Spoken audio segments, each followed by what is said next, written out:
Hello, traders. FX Pip Collector here. Today is Thursday, April 10th, and this is my analysis for the Euro Yen. If you haven't done so yet, definitely do check out my free Discord channel, which is linked over here in the corner at the end of the video, and take a look at my website, fxpipcollector.com.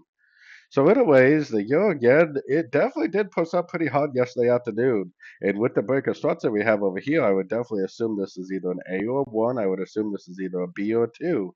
That means we should either be in a wave 3 right now or in a wave C.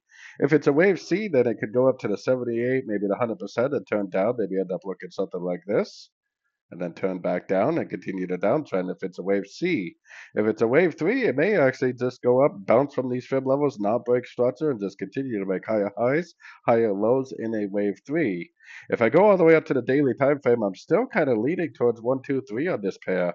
It still looks to me like it should continue up and make a wave 3, a wave 4, and a wave 5 to make a 5 waves of C for the ABC of B.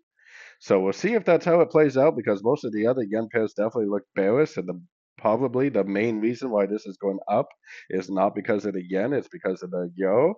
So we do have to be a little bit cautious about assuming that it's going to keep going up because all the other yen pairs look like they're really going down longer term. So this may just end up going up, making like a double, triple top and just continuing the downtrend.